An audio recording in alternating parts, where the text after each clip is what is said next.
Hello dear students. आज की video का टॉपिक तो आप लोगों ने देख लिया होगा। ये क्वेश्चन बहुत सारे बच्चों का होता है कि किसी भी सब्जेक्ट में, मैं केमिस्ट्री की बात नहीं कर रहा हूं, किसी भी सब्जेक्ट में फुल मार्क्स कैसे लाएं। जो टॉपर्स होते हैं, जिनके फुल मार्क्स आते हैं, वो क्या स्ट्रेटेजी फॉलो करते हैं, कौन सा ऐसा काम करते हैं। वो भी सेम बुक पढ़ रहे हैं, सेम टॉपिक पढ़ रहे हैं, हम भी सेम बुक पढ़ रहे हैं, सेम टॉपिक पढ़ रहे हैं, हम भी चीजों को समझ रहे हैं, वो भी चीजों को समझ रहे हैं। फिर वो क्या ऐसा एक्स्ट्रा करते हैं जिसकी वजह से उनके फुल मार्क्स आते हैं और हमारे मार्क्स जो हैं वो कम रह जाते हैं। ठीक है, तो ये बहुत ही इंपॉर्टेंट टॉपिक होने वाला है बेटा आज की वीडियो का।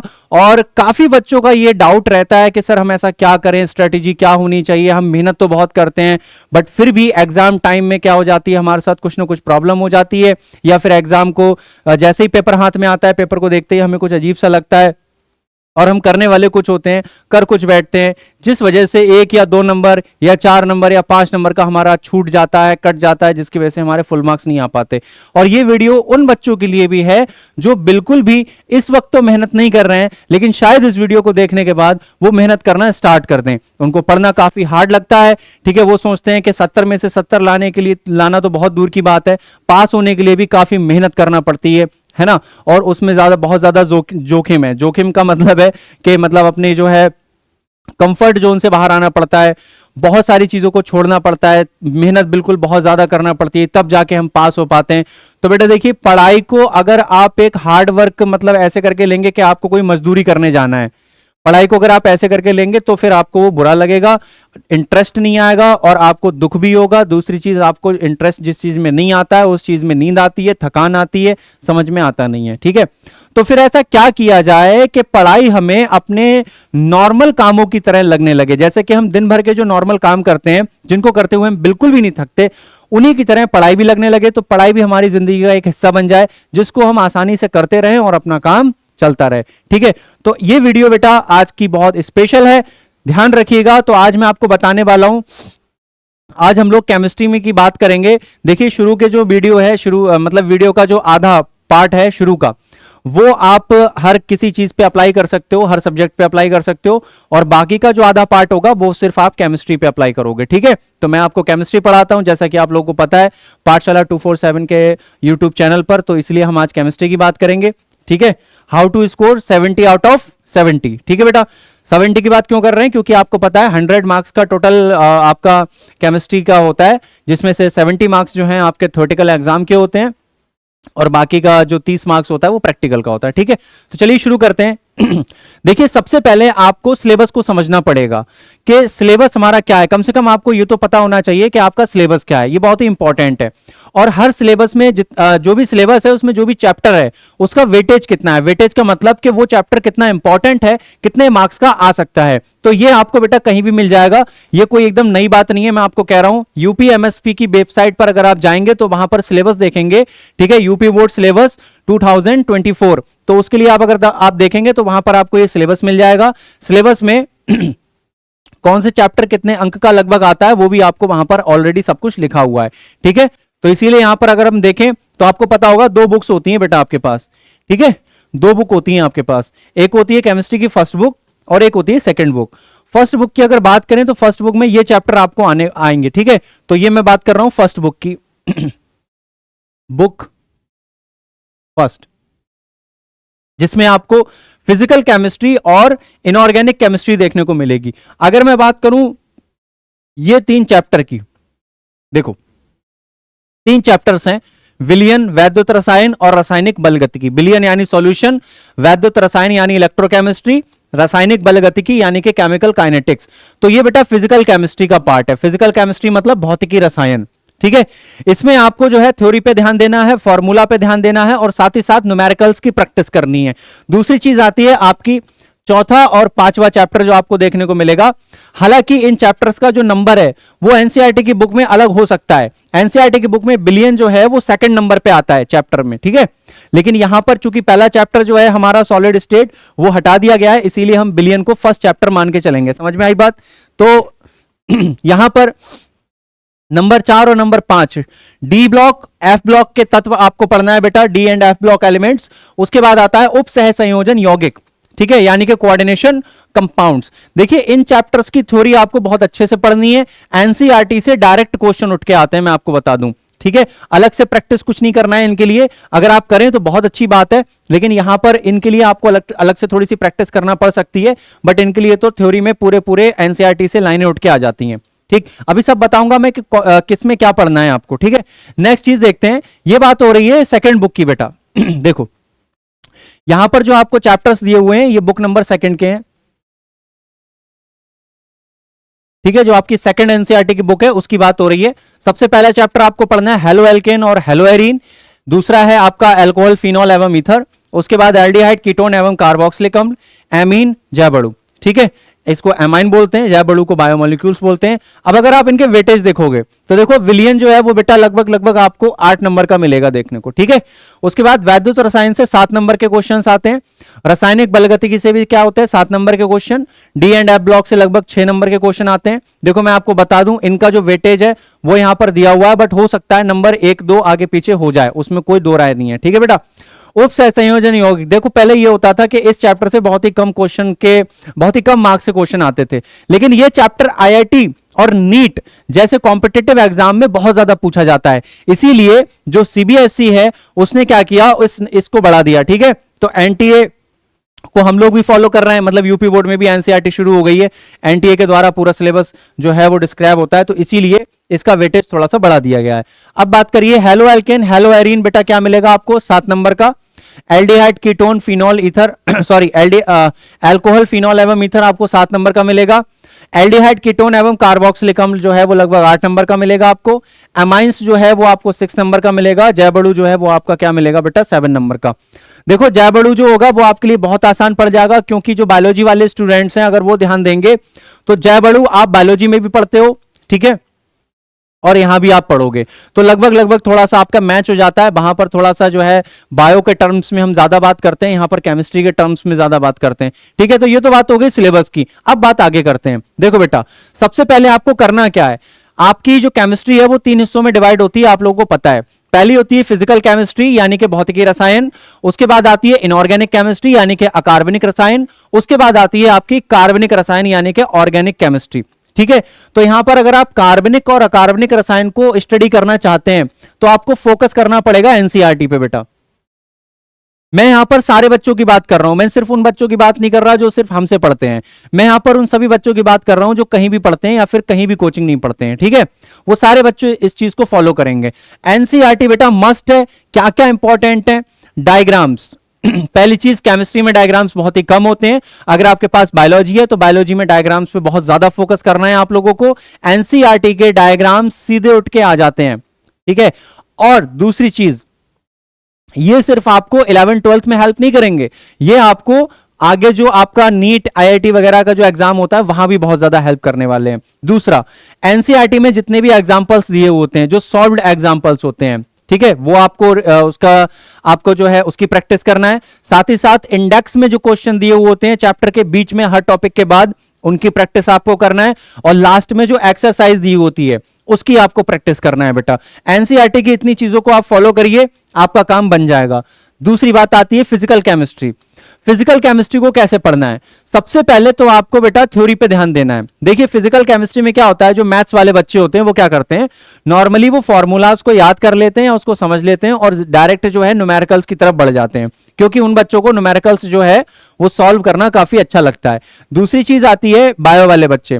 बायो वाले बच्चे जो होते हैं वो थ्योरेटिकल पोर्शन जो होता है यानी थ्योरी वाला पोर्शन होता है उसको बहुत अच्छे से तैयार कर लेते हैं, लेकिन जो न्यूमेरिकल वाला पोर्शन होता है उस पर थोड़ी सी ढील डाल देते हैं, उसको छोड़ देते हैं। तो बेटा आपको दोनों काम नहीं करना है, ठीक है, आपको जो पढ़ना है उसका तरीका मैं बता रहा हूं। फर्स्ट ऑफ ऑल आपको थ्योरी पे फोकस करना है। किस पे, थ्योरी पे, क्योंकि इसके जो क्वेश्चन होते हैं फिजिकल केमिस्ट्री के ये ज्यादा मुश्किल नहीं होते हैं, थोड़ी सी कैलकुलेशन हार्ड होती है, थोड़ा सा जो है वैल्यू कन्वर्जन के क्वेश्चन ज्यादा होते हैं।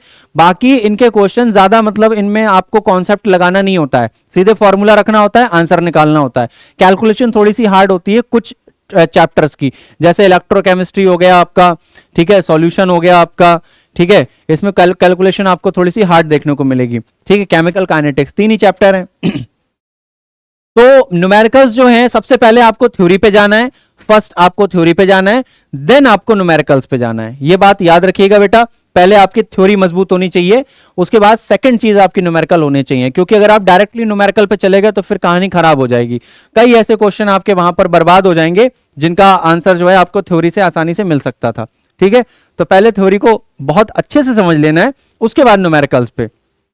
अच्छा, उसके बाद क्या करना है? थ्योरी को पढ़ने के बाद, थ्योरी को पढ़ने के बाद आपको फॉर्मूला शीट बनानी है, यानी कि चैप्टर में जितने भी फॉर्मूला दिए हुए हैं उनको आपको एक अलग शीट पे नोट करना है, ताकि रिवीजन के टाइम आप उन फॉर्मूलाज को जल्दी से देखकर याद कर सकें, क्योंकि फॉर्मूला याद रहना बहुत जरूरी होता है। ठीक है, फॉर्मूला अगर याद नहीं है तो कहानी गड़बड़ हो जाएगी। कई ऐसे फॉर्मूले होते हैं जिनको आप डायरेक्ट जिनसे आंसर निकाल सकते हो, है ना, जो कि डेरिवेटिव फॉर्मूले होते हैं, तो उन पर बहुत फोकस करना है। दूसरी चीज, प्रैक्टिस न्यूमेरिकल्स की प्रैक्टिस करना है। अब आपको न्यूमेरिकल्स की प्रैक्टिस कैसे करना है मैं ये आपको बताऊं। सबसे पहले बेटा आपको इजी न्यूमेरिकल्स को सॉल्व करना है। देखो इजी न्यूमेरिकल्स क्या करते हैं, कई बच्चों को बोरिंग लगता होगा कि सर ये तो एक लाइन का है, 2 मिनट में हो गया यार, हम इजी नहीं, हम डिफिकल्ट करेंगे। तो बेटा देखो, सबसे पहले जब आप इजी सॉल्व करोगे तो उसके फायदे क्या हैं? पहली चीज, आपका कॉन्फिडेंस लेवल बढ़ेगा। दूसरी चीज, जो फॉर्मूलेज आप बार बार, जैसे मान लो आप किसी हार्ड न्यूमेरिकल पे चले गए, वहां पर क्या हुआ, मान लीजिए आपको फॉर्मूला याद नहीं आ रहा है, अब आप क्या करोगे, पन्ना पलट के देखोगे, है ना। तो आप पन्ना पलटोगे, वहां पर आपको फॉर्मूला मिलेगा, तो इसका मतलब फॉर्मूला आपको याद नहीं हुआ है, लेकिन आप डायरेक्टली हार्ड या कॉम्प्लिकेटेड क्वेश्चंस की तरफ चले गए हो। तो उससे क्या होगा, आपका जो कॉन्फिडेंस है वो गिरेगा, मैं पहले ही बता दे रहा हूं। तो इसीलिए कॉन्फिडेंस को बनाए रखने के लिए इजी क्वेश्चंस पहले कीजिए। इसके 2 फायदे होंगे, कॉन्फिडेंस लेवल इंक्रीज होगा और दूसरा फॉर्मूला याद हो जाएंगे। भले ही आपको पीछे पलट के देखना पड़े, कोई दिक्कत नहीं है, इजी वालों में देख लो। ठीक है, हालांकि ऐसी नौबत नहीं आनी चाहिए, क्योंकि फॉर्मूला शीट आपने पहले से बना रखी है। जब फॉर्मूला शीट के सारे फॉर्मूलेज आपको याद हो जाएं, उसके बाद ही आप न्यूमेरिकल्स लगाएं। तो पहले इजी, उसके बाद हार्ड या फिर कॉम्प्लिकेटेड। ठीक है, पहले इजी फिर हार्ड, ये बात याद रखना। अपना जो सिंक्रोनाइजेशन है वो एक लेवल में रखना, इजी टू हार्ड, कभी भी डायरेक्टली हार्ड पे मत पहुंच जाना। ठीक है बेटा। अच्छा जो केमिस्ट्री के क्वेश्चंस होते हैं न्यूमेरिकल्स, उनकी एक खास बात होती है, मैं आपको बताऊं, बहुत ही सिंपल होते हैं। ज्यादातर वैल्यू कन्वर्जन, यूनिट कन्वर्जन के जो है फॉर्मूले दिए हुए होते हैं, यानी कि आपको जो है सेंटीमीटर में दिया होगा, सेंटीमीटर क्यूब में आपको जो निकालना होगा, किसमें, लीटर क्यूब में जो है निकालना होगा आंसर, उसको आपको कन्वर्ट करना है। ठीक है, आपको जो है एटॉमिक मास किसी और यूनिट में दिया होगा, आपको पूछा किसी और यूनिट में जाएगा। तो यूनिट कन्वर्जन, वैल्यू कन्वर्जन, ये सारी चीजें आपको बहुत अच्छे से आने चाहिए। ठीक है, मीटर को सेंटीमीटर में, है ना, और मीटर क्यूब को किस तरीके से हम लीटर में कन्वर्ट करेंगे, ये आपको कन्वर्ट करना आना चाहिए बेटा। डेसीमीटर, सेंटीमीटर, मिलीमीटर, पिकोमीटर, ये सारी चीजें बहुत अच्छे से आना चाहिए, आपका काम बन जाएगा। ठीक है, तो वैल्यू कन्वर्जन आपको बहुत अच्छे से आना चाहिए। और मैं आपको बता दूं, यहां पर जो क्वेश्चंस आते हैं, ठीक है, उनके जो कैलकुलेशंस होते हैं, उनके कुछ कैलकुलेशन होते हैं जो कि डायरेक्टली जिनकी वैल्यू आपको अगर याद हो जाए तो बहुत अच्छी बात है। जैसे कि मान लीजिए आपको ये कई बार देखने को मिलेगा, जैसे कि आपको मिलेगा 9.1 इंटू 10 की पावर, ठीक है, माइनस का 31 kg, ये ठीक, और नीचे जो है मान लो इस तरीके से दिया 1.6 इंटू 10 की पावर माइनस का 19, ठीक है, कूलॉम। तो इसका अब इसका क्या होगा, ये कई जगह आपको देखने को मिल सकता है, मैं फॉर एग्जांपल दे रहा हूँ, एग्जैक्ट ये नहीं होता है, ठीक है, फॉर एग्जांपल दे रहा हूं। तो इस तरीके की वैल्यू आपको कई जगह पर एक साथ देखने को मिल जाएगी। तो आपको इसका मतलब जब आप इसको सॉल्व करोगे तो इसकी जो वैल्यू आती है, अगर वो वैल्यू आप याद कर लो, ठीक है, तो बार बार आपको सॉल्व नहीं करना पड़ेगा। तो ये भी आप कर सकते हो। अब ये होगा कैसे, ये आपको बैठ के याद नहीं करनी है, आप जब क्वेश्चंस प्रैक्टिस करोगे तो ये अपने आप याद हो जाएंगे। ठीक है बेटा, चलो, तो ये एक ट्रिक मैंने आपको बता दी। तो फिजिकल केमिस्ट्री में सबसे पहले थ्योरी, उसके बाद फॉर्मूला शीट बनाइए, फॉर्मूलाज याद कीजिए, उसके बाद न्यूमेरिकल्स को सॉल्व कीजिए, इजी टू हार्ड। न्यूमेरिकल्स कहां के सॉल्व करना है, एनसीईआरटी के जो एग्जाम्पल दिए हुए हैं, जो सॉल्व्ड एग्जाम्पल हैं, उनको सॉल्व करिए अपनी तरफ से। उसके बाद इंडेक्स के क्वेश्चन कीजिए हर टॉपिक के, और उसके बाद एक्सरसाइज की तरफ आइए, और उसके बाद आप एनसीईआरटी एग्जाम्पलर पे भी जा सकते हैं। ठीक है, नेक्स्ट चीज आती है, देखो भाई ऐसा होता है कि एग्जाम जो है वो एक प्रकार की जंग है बेटा। जंग में जाने के लिए हथियार तो होने चाहिए, है ना, निहत्ते चले जाओगे भाई साहब, पहली जो है जो तलवार पड़ेगी उसी में गर्दन कटेगी और निपट जाओगे। तो इसीलिए हथियार मजबूत होने चाहिए, जबरदस्त होने चाहिए, लड़ाई में पूरा काम आना चाहिए, जिनको हम कहते हैं नोट्स। जिनको क्या कहते हैं, नोट्स कहते हैं या फिर स्टडी मटेरियल। अब देखो यहां पर बेटा मैं नोट्स में आपको कुछ बातें बता दूं। सबसे पहली बात, मैं यहां पर किसी बच्चे को फोर्स नहीं कर रहा हूं, मैं पहले बता दे रहा हूं ये वीडियो हर बच्चे के लिए है, चाहे वो हमसे पढ़ता हो या ना पढ़ता हो, ठीक है। यहां पर किसी को फोर्स नहीं किया जा रहा है, बट यहां पर मैं आपको बताना चाहूंगा कि हम लोगों ने जो सब्जेक्ट के नोट्स बनाए हैं, ठीक है, वो सफिशियंट हैं। नॉर्मली बच्चे क्या करते हैं, एनसीईआरटी को फॉलो करते हैं, एनसीईआरटी के बाद किसी ना किसी जो है रेफरेंस बुक को फॉलो करते हैं, ठीक है, रेफरेंस बुक को पढ़ते हैं, एनसीईआरटी को पढ़ते हैं। तो उसमें क्या होता है, कई कई बार एनसीईआरटी बच्चों को समझ में नहीं आती, बिकॉज ऑफ लैंग्वेज काफी कॉम्प्लिकेटेड होती है, तो फिर वो रेफरेंस बुक की तरफ जाते हैं। अब रेफरेंस बुक में डेटा काफी सारा दिया हुआ होता है, तो फिर वो डर जाते हैं उसको देख के। तो ऐसे में अगर आप ये चीजें नहीं करना चाहते हो, तो सबसे बेस्ट एग्जांपल मैं आपको बता रहा हूं, सबसे बेस्ट वे जो है, एग्जांपल तो नहीं वे बोलूंगा, सबसे बेस्ट वे है बेटा कि आप हमारे नोट्स पर ट्रस्ट कर सकते हो। बिकॉज ऑफ ये सारे नोट्स जो हैं हम लोगों ने जो भी बनाए हैं हर सब्जेक्ट के, खासकर मैं केमिस्ट्री का बोलूं तो ये नोट्स जो हैं इसमें आपको एनसीईआरटी भी मिलेगी, अलग से कुछ चीजें भी मिलेंगी जो कि जरूरी हैं आप लोगों के लिए, साथ ही साथ एनसीईआरटी का सॉल्यूशन भी मिलेगा, एनसीईआरटी के एग्जांपल्स, उसके इंडेक्स वाले क्वेश्चंस, एक्सरसाइज वाले क्वेश्चंस और उनके सॉल्यूशन, ये सब तो मिलेगा ही मिलेगा। साथ में अलग से भी हम लोगों ने कुछ एक्सरसाइजेस डाली हैं जो कि काफी इंपॉर्टेंट हैं, क्वेश्चंस उसमें रखे हैं, वो सारे आपको मिलेंगे। ये कहां मिलेंगे बेटा, हमारे एप्लीकेशन पर, ठीक है। तो अगर आपको जाना है तो एप्लीकेशन पर आइए, वहां पर आपको नोट्स मिल जाएंगे, ठीक है बेटा। तो पहली बात तो ये, लेकिन बाय चांस अगर कोई बच्चा नहीं लेना चाहता है, कोई दिक्कत नहीं है, तो मैंने कहा कि ये वीडियो सबके लिए है, तो बेटा आपको क्या करना है, सबसे पहली चीज है आपको एनसीईआरटी पे फोकस करना है। जो सबसे बड़ा हथियार है बेटा आपका वो है एनसीईआरटी। कई बच्चों को दिक्कत रहती है, सर एनसीईआरटी की जो लैंग्वेज होती है काफी ज्यादा हार्ड होती है, काफी ज्यादा कॉम्प्लिकेटेड होती है, हमें समझ में नहीं आती। तो बेटा आप बाजार से सिंप्लीफाइड एनसीईआरटी भी ले सकते हो, जिसमें होता तो एनसीईआरटी का ही सब कुछ है, लेकिन सिंपल लैंग्वेज में होता है ना, इजी लैंग्वेज में दिया हुआ होता है, सरल भाषा में दिया हुआ होता है, आप उसको फॉलो कर सकते हो। लेकिन एक बात याद रखना, जब भी आप सिंप्लीफाइड एनसीईआरटी लो तो आपको यह देखना है कि इस सिंप्लीफाइड एनसीईआरटी में क्या एनसीईआरटी जो प्योर वाली एनसीईआरटी हमारी, उसके सारे टॉपिक हैं या नहीं है। कहीं ऐसा तो नहीं कि कोई टॉपिक कटा हुआ है, पता लगे आपका कॉन्सेप्ट सही करने के चक्कर में और बिगड़ जाए, है ना। कई कई बार क्या होता है कि भाषा को आसान बनाने के लिए कॉन्सेप्ट ही बदल देते हैं, तो ये चीज नहीं होनी चाहिए। आप किसी अच्छे व्यक्ति से सलाह लीजिए, मैं यहां पर किसी बुक का नाम नहीं ले रहा हूं क्योंकि हमें यहां पर किसी का प्रमोशन नहीं करना है, ठीक है, तो इसीलिए मैं यहां पर किसी बुक का नाम नहीं ले रहा हूं। आप किसी भी टीचर से या पर्सनली हम लोगों से कांटेक्ट कर सकते हैं, हम आपको बता देंगे कौन सी एनसीईआरटी जो है सिंप्लीफाइड सही रहेगी, ठीक है बेटा। इसके बाद आता है, इसके सारे क्वेश्चंस वगैरह सब कुछ करना है, थ्योरी क्वेश्चन सब कुछ करना है विद डायग्राम। उसके बाद आता है एनसीईआरटी एग्जाम्पलर। एनसीईआरटी एग्जाम्पलर नाम से भी बेटा एक बुक आती है जिसको आपको सॉल्व करना है, फिजिकल केमिस्ट्री की बात कर रहा हूं, साथ ही साथ आप इनऑर्गेनिक ऑर्गेनिक के लिए भी इस्तेमाल कर सकते हैं, काफी ज्यादा इंपॉर्टेंट रहती है, क्वेश्चन उसमें से आने के चांसेस बहुत रहते हैं, क्योंकि अगर आप उन क्वेश्चंस को सॉल्व कर लोगे, मैं मानता हूं कि बोर्ड एग्जाम में क्वेश्चन बाहर जाएगा ही नहीं, समझ लो। एनसीईआरटी और एग्जाम्पलर अगर आपने कर लिया तो अब आती है सबसे इंपॉर्टेंट बात, और वो है पीवाईक्यूज। पीवाईक्यूज का मतलब होता है बेटा कि पुराने समय में जो भी आपके जो पेपर हुए हैं, पिछले गत वर्षों में जो भी पेपर हुए हैं, वो सारे पेपर आपको मिल जाएंगे, ठीक है, बुक्स के रूप में या फिर किसी भी रूप में, वो है आपको किसी भी शॉप पर मिल जाएंगे, आप वहां से ले लीजिएगा, सॉल्व्ड ले लीजिएगा या अनसॉल्व्ड ले लीजिएगा, आपकी मर्जी, ठीक है। तो ये है प्रीवियस ईयर क्वेश्चंस, इनको सॉल्व करना है। इनको सॉल्व करने का फायदा क्या है, पिछले लगभग 10 सालों का 20 सालों का, 20 साल तो नहीं, 20 साल तो बहुत हो गया, लगभग 10 सालों का आप प्रीवियस ईयर क्वेश्चन बैंक ले लीजिए। इससे यह फायदा होगा कि आपको यह पता चल जाएगा कि क्वेश्चन ज्यादातर कहां से बनता है, हर चैप्टर का जो इंपॉर्टेंट टॉपिक है ना, वो आपको पता लग जाएगा कि क्वेश्चन कहां से बनेगा, कैसे करके बनेगा, ठीक है, कैसे करके वो हमें फंस सकते हैं क्वेश्चन में, कैसे करके घुमा सकते हैं, सारी चीजें पता लग जाएंगी। लेकिन मैं आपको यहां पर एक बात बताने वाला हूं कि बोर्ड का एग्जाम बेटा काफी सिंपल होता है, कुछ हार्ड नहीं होता। 70% सिंपल मान के चलो, 30% हार्ड होता है। 70% सिंपल हर आदमी कर लेगा, आपको जो 30% हार्ड है उस पर फोकस करना होगा, तभी आप 70 आउट ऑफ 70 लेके आओगे, समझ गए बात।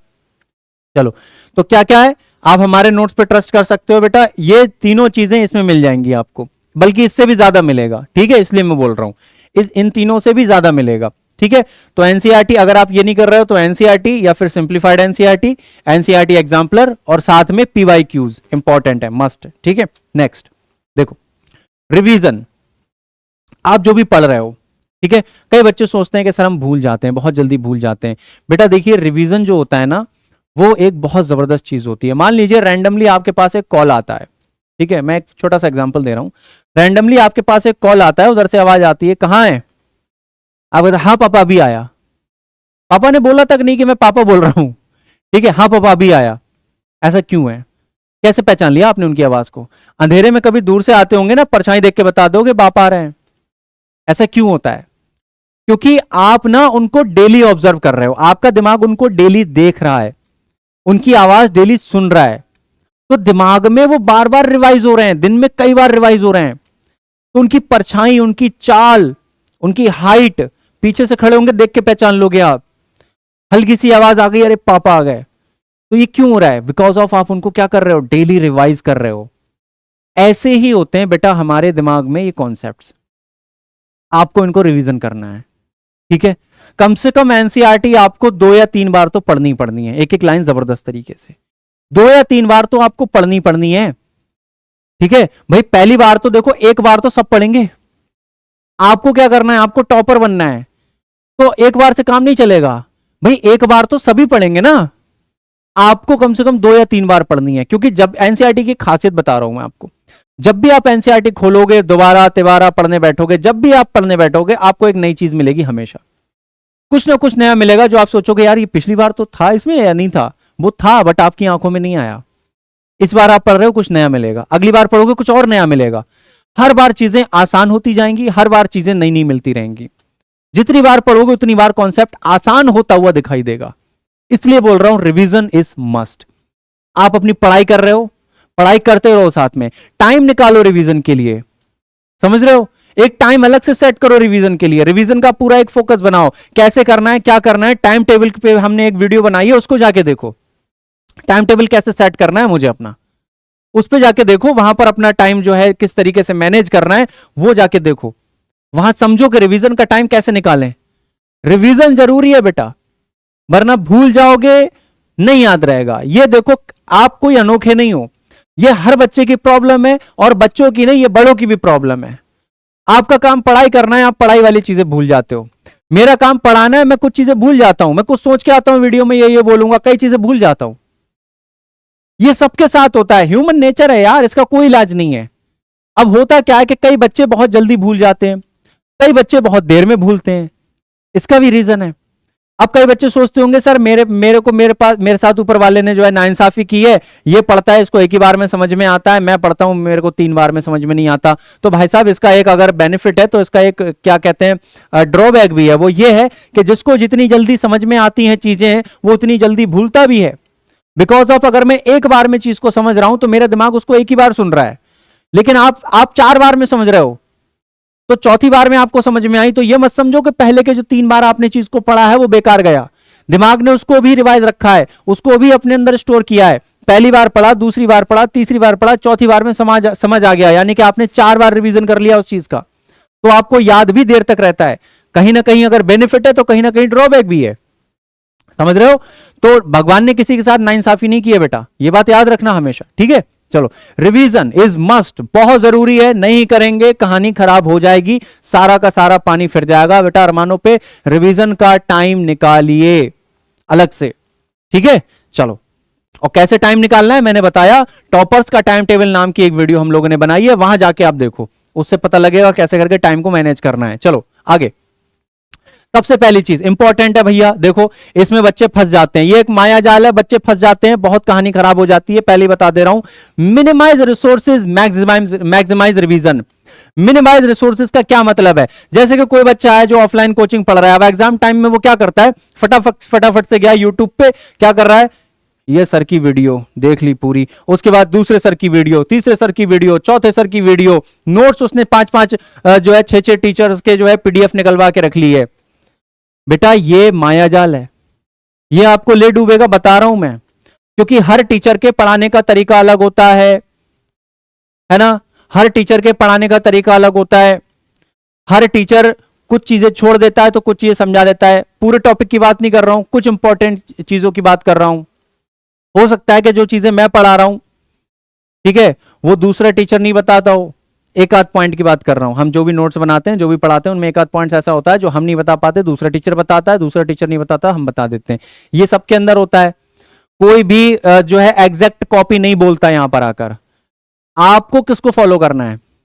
आपको फॉलो उसको करना है जिसके साथ आपका सिंक्रोनाइजेशन मस्त बढ़िया तरीके से बैठ जाए, ठीक है, जिसका समझाना और आपका समझना एक लेवल में हो, जिसकी बातें आपको समझ में आए, जिसके द्वारा पढ़ाया गया आपको कॉन्सेप्ट समझ में आए। अब मान लो उस टीचर ने अगर एक पॉइंट नहीं बताया आपको और वही पॉइंट दूसरे टीचर ने बता दिया, तो आप कहोगे यार गुरुजी आपने ये वाला पॉइंट नहीं बताया था, उन्होंने बताया तो वो वाले अच्छे हैं, आप बेकार हो। बेटा ऐसा नहीं होता है। देखो इंपॉर्टेंट चीजें जो होती हैं, पूरा चैप्टर हर टीचर पढ़ाता है। कभी कभी क्या होता है, मैंने बोला ना कि ह्यूमन नेचर है, आदमी जो है किसी वजह से जो है हो सकता है कि वो पढ़ के आया हो बट वो नहीं बता पाया हो आपको, ठीक है। लेकिन हाँ, वो अगर जो है सब्जेक्ट से रिलेटेड या सिलेबस से रिलेटेड कोई चीज छोड़ रहा है तो फिर गलत है। लेकिन अगर वो सिलेबस से रिलेटेड नहीं है कोई चीज, तो वहां पर कोई दिक्कत वाली बात नहीं है। बेटा अपने टीचर को फॉलो कीजिए, ठीक है, एक टीचर को फॉलो कीजिए। मैक्सिमाइज आप दो कर सकते हो, एक ऑफलाइन, अगर आप ऑफलाइन पढ़ रहे हो तो ऑफलाइन वालों को फॉलो कर लो, और एक आप ऑनलाइन अगर पढ़ रहे हो तो ऑनलाइन वालों को फॉलो कर लो, ठीक है। अच्छा देखो, ऑफलाइन ऑनलाइन के फायदे भी बता दे रहा हूं। ऑफलाइन का फायदा यह है कि भैया टीचर सामने फिजिकली सब कुछ चल रहा है बढ़िया तरीके से, है ना, सब कुछ ठीक है। लेकिन ऑनलाइन का फायदा वहीं पर यह है कि आपका जो समय बचता है, क्लास बंक होने से बचता है, ठीक है। बस इसमें क्या चाहिए, खुद पे फोकस चाहिए, खुद पे अंडरस्टैंडिंग चाहिए और खुद पे कंट्रोल चाहिए सबसे ज्यादा। ऑनलाइन अगर आप पढ़ रहे हो तो बता रहा हूं मैं, अगर खुद पे कंट्रोल नहीं है तो फिर ऑनलाइन पढ़ना छोड़ दो। खुद पे कंट्रोल करना पड़ेगा, और जिस दिन खुद पे कंट्रोल करना सीख गया उस दिन पढ़ाई भी सही हो जाएगी बेटा आपकी, सब कुछ ठीक हो जाएगा। तो इसीलिए क्या करना है, मिनिमाइज रिसोर्सेज। ज्यादा किताबें नहीं इकट्ठी करनी है, ज्यादा किताबें नहीं इकट्ठी करनी है, जो मैंने बताया वो करो। एनसीईआरटी या तो हमारे नोट्स पे कर लो, बिलीव अगर आपको है, नहीं है तो कोई बात नहीं, ये वीडियो हर बच्चे के लिए है, ठीक है। क्या करना है आपको, एनसीईआरटी या फिर सिंप्लीफाइड एनसीईआरटी, या फिर और साथ में क्या, साथ में एनसीईआरटी एग्जाम्पलर, और साथ में क्या, पीवाईक्यूज, बस खत्म। और जरूरी है, अच्छी बात यह रहेगी कि आप एनसीईआरटी जब पढ़ते हो तो अपने हाथ से नोट्स बनाओ, अपने हाथ से नोट्स बनाओगे वो ज्यादा इंपॉर्टेंट है, और रिवीजन के टाइम पे वही नोट्स खोलना है आपको, एनसीईआरटी नहीं खोलना फिर, ठीक है। रिवीजन के टाइम पे वही नोट्स खोलना है जो आपने अपने हाथों से बनाया है, क्योंकि आपके दिमाग को पता है, आपके दिमाग ने बनाया है वो, भाई साहब आपके दिमाग को पता है कौन सी चीज कहां पर कैसे लिखी है, समझ रहे हो, वो जल्दी समझ में आएंगे। तो मिनिमाइज रिसोर्सेज, समझ गए। यहां पर बहुत बच्चे फंस जाते हैं एंड टाइम पे, एक ही चैप्टर की 5-5 वीडियो देखे डाल रहे हैं, एक ही चैप्टर तैयार कर लिया, अरे बाकी के 9 चैप्टर कौन करेगा भाई, समझ रहे हो। यहां पर नहीं फंसना है इस माया जाल में। तो इसीलिए मिनिमाइज रिसोर्सेज, अपने रिसोर्स जो है पढ़ाई के उनको कम कीजिए, लेकिन जो जो भी है वो सटीक होने चाहिए। रिसोर्स कम लेकिन सटीक होने चाहिए, जबरदस्त होने चाहिए एकदम, ठीक है। सो मैक्सिमाइज रिवीजन, रिवीजन बढ़ाना है, सोर्स मिनिमाइज करना है, रिवीजन को बढ़ाना है, ये चीज फॉलो करेगी। दूसरा सबसे इंपॉर्टेंट, कंसिस्टेंसी, इस वर्ड को मैं बाद में डिस्कस करूंगा। ये बेटा ये है जो कुछ है, ब्रह्मास्त्र ही है, ठीक है, ब्रह्मास्त्र ही है, समझ रहे हो, कंसिस्टेंसी। आगे देखो, हाँ ब्रह्मास्त्र से याद आया, देखो मैं एक चीज बता दूं आप लोगों को, बहुत ही जल्द हम लोग एक सीरीज बना रहे हैं बेटा, ब्रह्मास्त्र नाम से। हमारी एक बुक आएगी जो कि आपको फ्लिपकार्ट या अमेजन वगैरह पे मिल जाएगी, आप चाहें तो हमारे एप्लीकेशन से परचेस कर लीजिए। उसमें जो है इंपॉर्टेंट क्वेश्चंस होंगे हर सब्जेक्ट के। केमिस्ट्री की अलग होगी बुक, ठीक है, हो सकता है एक ही बुक में सारी चीजें रख दें हम।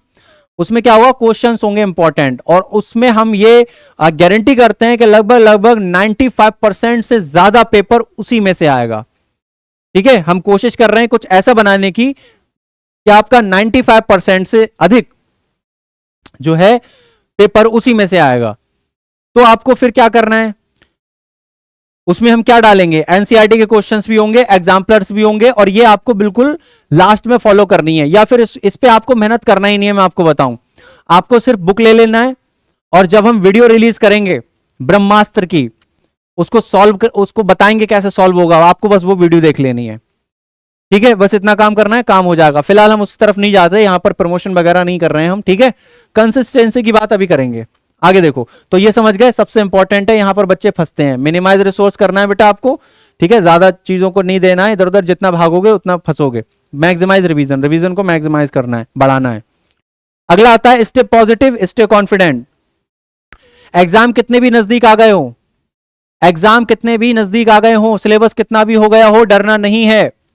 डर के किताब बंद करके फेंकने से अच्छा है कि एक चैप्टर पढ़ लो, कम से कम एक चैप्टर तो सॉल्व कर पाओगे। होता क्या है कि बच्चे शुरू में नहीं पढ़ते हैं, और जो बच्चे शुरू में नहीं पढ़ते हैं उनका फिर धीरे धीरे धीरे धीरे बढ़ता रहता है। शुरू में क्या कहते हैं, अरे यार एक ही चैप्टर तो है, अरे यार एक ही पन्ना तो है, पढ़ लेंगे। लेकिन फिर क्या होता है, एक दो महीने जब गुजरते हैं तो धीरे धीरे धीरे इतना हो जाता है, फिर कहते हैं अरे यार इतना है, अब नहीं कर पाऊंगा मैं, फिर इसको कवर करूं या जो आगे चल रहा है उसको कवर करूं, यहीं फंस जाते हो तुम। तो इसीलिए तुम्हें अपना टाइम मैनेजमेंट करना होगा। तुम्हें अगर बेटा सफल होना है तो कंफर्ट जोन से बाहर आना होगा, ठीक है। डरना नहीं है सिलेबस से कि इतना हो गया उतना हो गया। डर जाओगे तो सब कुछ बंद करके रख दोगे, मोबाइल उठा लोगे। क्या हाथ में आया तुम्हारे, मोबाइल। एक चैप्टर भी तो नहीं पढ़ा फिर तुमने, और तुम नहीं डरे, तुमने तैयारी शुरू कर दी। तो बेटा भले ही चाहे तुमने 4 चैप्टर पढ़े, हम कह रहे हैं, लेकिन 4 तो तैयार हुए, समझ गए। तो इसीलिए डरना नहीं है। अरे किताबें हैं कागज की यार, कुछ हुआ नहीं है उसमें, हिंदी लिखी हुई होती है, तुमसे बाहर थोड़ी है। तुम देखो तो अपने आप को, कितनी बेहतरीन चीज जो है ऊपर वाले ने तुम्हें दी है, दिमाग। बस ये है कि तुम्हें सही जगह लगाना है, समझ रहे हो। अरे यार इससे बढ़ के थोड़ी है। लोग देखो तो क्या क्या कर रहे हैं। अभी तुम ही लोग जब एमबीबीएस में चले जाओगे ना, तो पीजी के लिए आप 40 सब्जेक्ट पढ़ोगे, 40 किताबें होती हैं वहां पर, और तुम सब पढ़ डालोगे। वो तुम ही तो, कोई और थोड़ी आता है पैदा होके अलग से यार, तुम ही लोग हो वो। तो तुम्हारे अंदर इतनी शक्तियां कहां से आ जाती हैं, कहां से आ जाती हैं भाई। कोई तपस्या कर लेते हो क्या? हाँ तुम तपस्या करते हो, वो भी पढ़ाई वाली। तो तुम आज क्यों नहीं कर रहे हो? तुम आज तक पास होते आए हो, तुम हाई स्कूल में पास हो गए, तुम 9th में पास हो गए, तुम 8th में पास हो गए। सर वो क्लासेस छोटे थे, अरे तुम्हारा दिमाग भी तो कम था। क्लास बड़े हो रहे हैं तो दिमाग भी तो बढ़ रहा है यार, समझ भी तो बढ़ रही है। ये क्यों नहीं सोच रहे हो?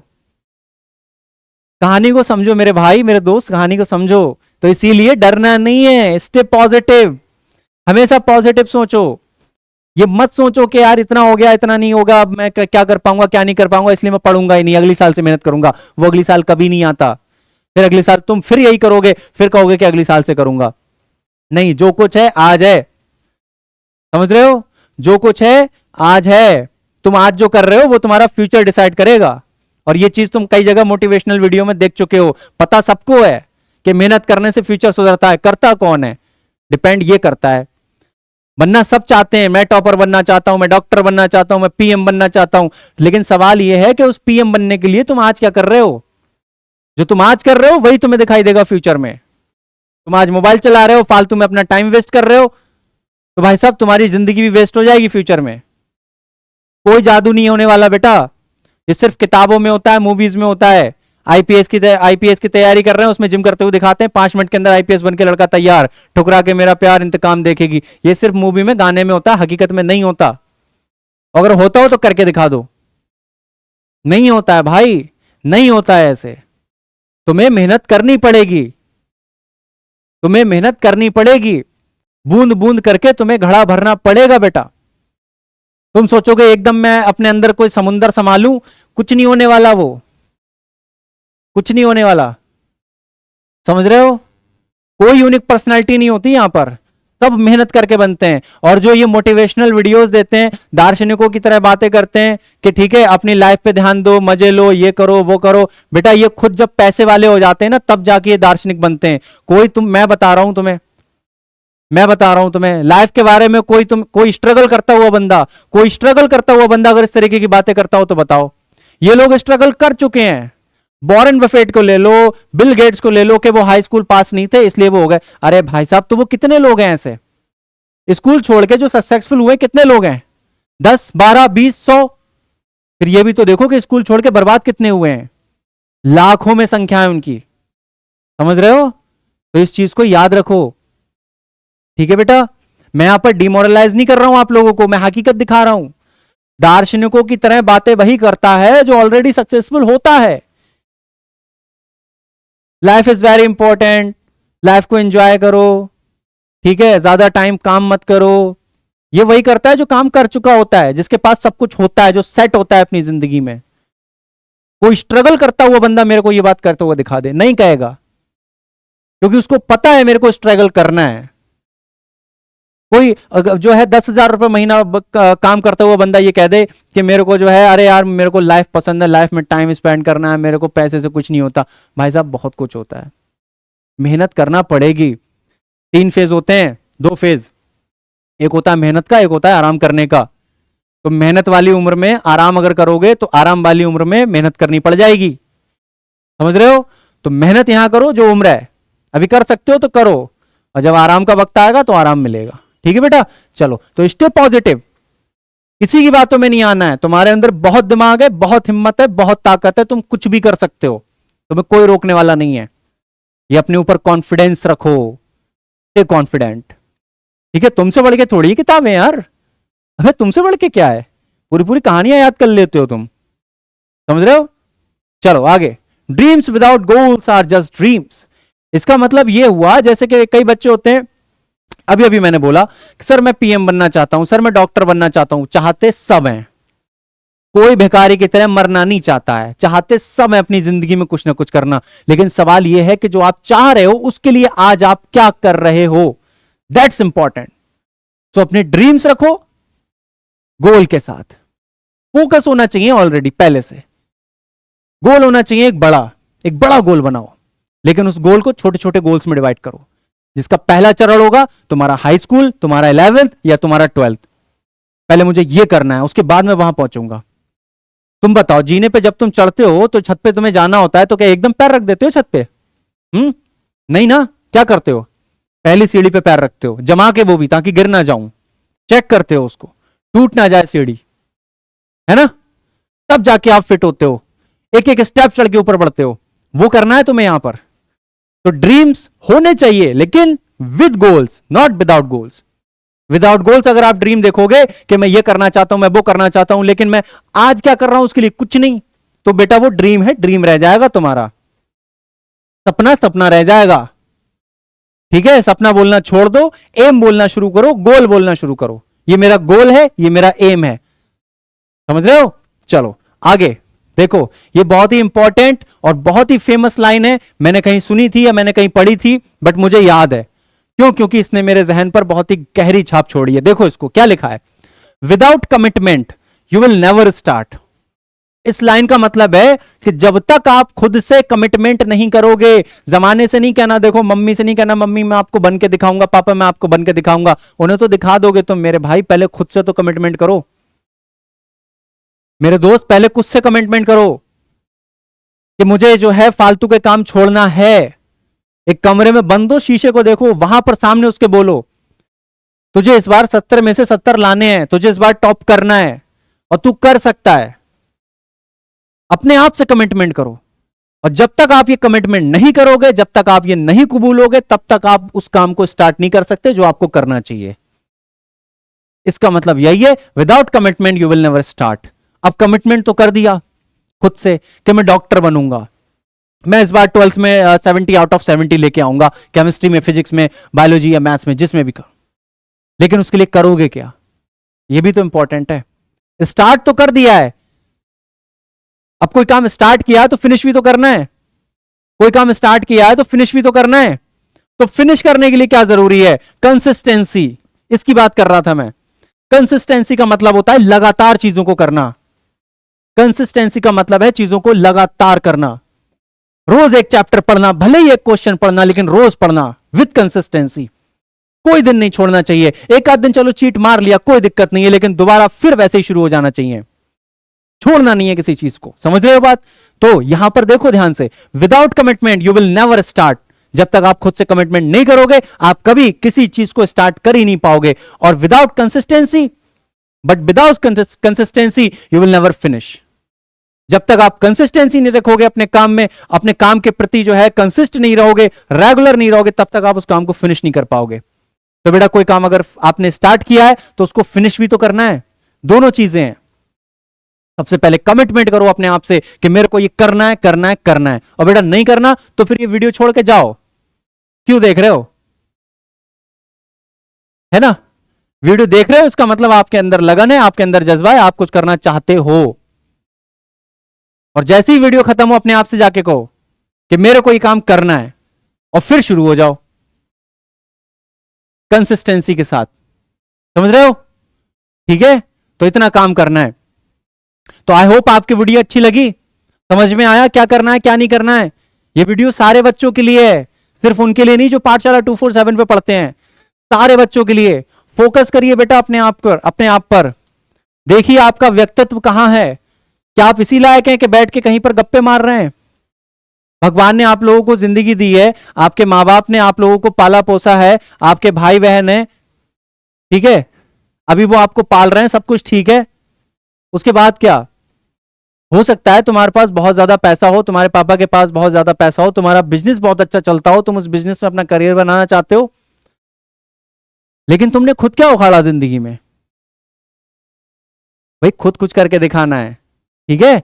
तो अगर आप ये वीडियो देख रहे हैं, इसका मतलब बेटा आप कुछ करना चाहते हो, आप जो है किसी भी एग्जाम में जो है फुल मार्क्स लाना चाहते हो, आप टॉपर बनना चाहते हो। और अगर यहां तक वीडियो देख ली है तो आई होप जो मैं कहना चाहता था, मेरा जो मैसेज है वो आप तक पहुंच गया होगा, किस तरीके से पढ़ाई करनी है। इस वीडियो में आपको स्ट्रेटेजी विद मोटिवेशन दोनों चीजें दी गई हैं, आप इसको फॉलो कीजिए। और अगर आपको किसी बात की कोई परेशानी आती भी है तो पर्सनली हमें कांटेक्ट भी कर सकते हैं। किसी भी वीडियो में आप कमेंट करिए, ये जो वीडियो इसमें भी आप कमेंट कर सकते हैं नीचे, और आप कोई भी प्रॉब्लम हो उससे रिलेटेड आप हमें बता सकते हैं कि सर इस पे वीडियो बनाइए, तो उस पे भी हम वीडियो बनाएंगे। ठीक है बेटा, आपके हर प्रॉब्लम का सॉल्यूशन हम लेके आएंगे। सो प्लीज आप लोगों को बस मेहनत करना है बेटा, और मेहनत के बिना देखो कुछ नहीं होता। फिर मैं कह रहा हूं कि जो लोग बड़ी बड़ी बातें कहते हैं, दार्शनिकों की तरह बातें करते हैं, वो ऑलरेडी सफल हो चुके होते हैं, इसलिए वो दार्शनिकों की तरह बातें कर रहे हैं। ठीक है, जो कहता है कि पैसे मायने नहीं रखता, खुशियां मायने रखती हैं, उसके पास ऑलरेडी करोड़ों रुपया है, तभी वो ये बात कह रहा है। जिसके पास है नहीं उससे पूछो पैसे पैसे क्या होते हैं, जिसके पास जॉब नहीं है उससे पूछो जॉब क्या होती है। समझ रहे हो? ठीक है, चलो तो आज की वीडियो को यहीं पर एंड करते हैं, और कमेंट सेक्शन में आप हमें जरूर बताइएगा कि आपको वीडियो कैसी लगी और किस टॉपिक पर आपको जो है परेशानी होती है, उन टॉपिक्स पर भी हम वीडियो बनाएंगे। और एक और टॉपिक बेटा मेरे दिमाग में थोड़ा सा आ रहा है, मैं उस पर भी बहुत जल्द वीडियो बनाने वाला हूं। वो टॉपिक है, हर बच्चे की ये प्रॉब्लम होती है, सर याद तो करते हैं लेकिन भूल जाते हैं, तो इस टॉपिक पे बहुत जल्दी एक वीडियो आएगी आप लोगों के लिए। तो स्टे ट्यून्ड विद पाठशाला 247, और साथ ही साथ अपना बहुत सारा ख्याल रखिए, सेहत का भी ध्यान रखिएगा, पढ़ते रहिए, आगे बढ़ते रहिए। Thank you so much, bye bye.